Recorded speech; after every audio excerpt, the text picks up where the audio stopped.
رب ذوالجلال کے بابرکت نام سے ابتدا، جو بڑا مہربان ہے۔ دیکھتی آنکھوں، سنتے کانوں کو، ریئلٹی آف اسلام چینل کی طرف سے محبتوں بھرا سلام۔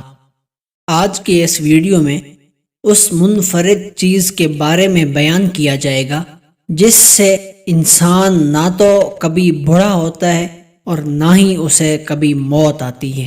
چنانچہ ایک بادشاہ کو کسی نے یہ بتایا کہ ہندوستان میں ایک ایسا درخت موجود ہے جس میں لگنے والا پھل اگر کوئی شخص کھا لے تو وہ کبھی بوڑھا نہیں ہوگا اور نہ ہی اس کو موت آئے گی۔ بادشاہ یہ سن کر اس ان دیکھے درخت کے پھل پر عاشق ہو گیا۔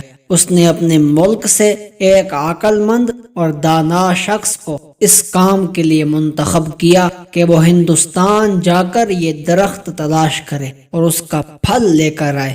ہندوستان پہنچ کر اس شخص نے کافی عرصے تک ایک خاص قسم کے درخت کو تلاش کیا۔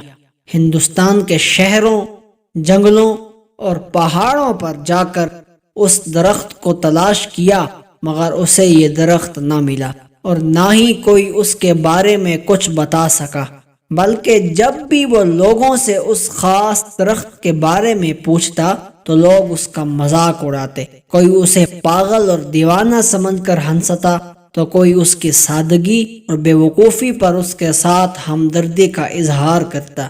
کچھ لوگوں نے تنگ آ کر اس کو جھوٹ موٹ پتہ بتایا کہ فلاں جنگل میں ایک بہت بڑا درخت موجود ہے، شاید یہی وہ درخت ہو جسے تم تلاش کر رہے ہو۔ اس شخص نے کئی سالوں تک اس درخت کی تلاش میں در در کے ٹھوکریں کھائیں، لیکن مستقل مزاجی کے ساتھ اپنی تلاش کو جاری رکھا۔ آخر کار ایک دن ایسا بھی آیا کہ یہ شخص اس درخت کی تلاش سے عاجز آ گیا اور بد دل ہو کر کہ یہ درخت اب نہیں ملے گا، واپس اپنے ملک جانے کی تیاری کرنے لگا۔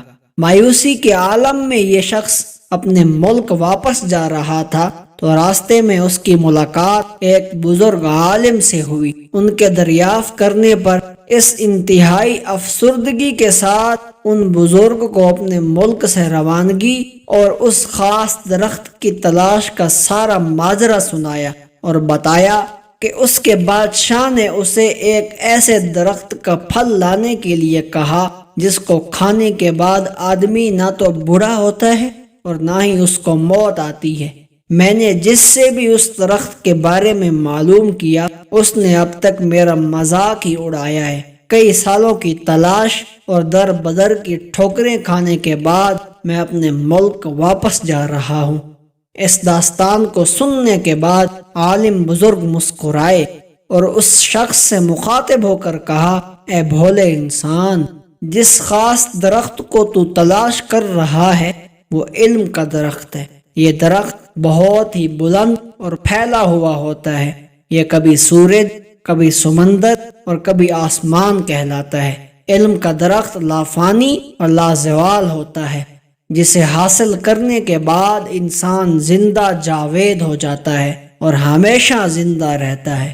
اس واقعہ سے ہمیں یہ سبق ملتا ہے کہ انسان کو چاہیے کہ دین اور دنیا دونوں کا علم حاصل کرے، کیونکہ جہالت اندھیری راہوں کی راہ گزر ہے، جبکہ علم انسان کو عقل و شعور کے ساتھ روشن اور کامیاب راہوں کی طرف گامزن کرتا ہے۔